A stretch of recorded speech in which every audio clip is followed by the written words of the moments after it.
এইটুকি এইজ্ঞা বলে। নিশ্চয়ই বুঝতে পারছেন কোন অঞ্চলের আঞ্চলিক কথ্য ভাষা। ইতিপূর্বে আমি যে আঞ্চলিক কথ্য ভাষায় কবিতা পাঠ করেছি সেগুলো ছিল আমাদের পূর্ব পশ্চিম মেদিনীপুর জেলার ভাষা, আমাদের মিঠা ভাষা। তো কবি মানিকচন্দ্র দাশের এইটুকি এইজ্ঞা বলে এটা আমাদের জেলার ভাষা নয়। কোন অঞ্চলের ভাষা সেটা আপনারা বলবেন। তো কবি মানিকচন্দ্র দাশ বারবার আমাকে অনুরোধ আবদার করেছেন তার লেখা একটা যেন করি। আসলে আমি চেষ্টা করছি ওনার আবদার অনুরোধকে মান্যতা দিতে।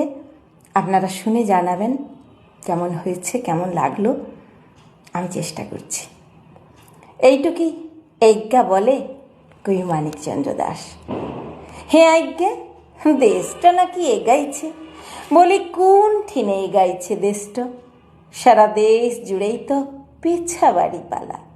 সব্যনাশা নেশা খেয়ে যে সবাই হয়েছে এখন বিভোর। কে আর দেশটার দিকে ভাইছে?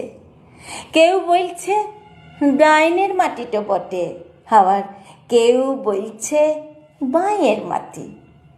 এই চুক্তির শেষ কোথায় কে জানে? দুদিন বাদে বাপ এটা তো চুক্তি এবারে। বেকারের দল ভারী কইরে বদ বুদ্ধি ফাইনছে দেশটার ছিলাগুলান এখন। বলি কোন ঠিনে এগোইছে আজ্ঞে? দেশটা কোন ঠিনে এগোইছে? দেশটার দিকে ভাইলে মনে হচ্ছে জোর যার মুলুকটাই তার। বলি ই তো পিছা বাড়ি পালা আজ্ঞে। বলি ই তো পিছা বাড়ি পালা আজ্ঞে। কে বললে দেশটা এগোইছে? কে বললে দেশটা এগাইছে?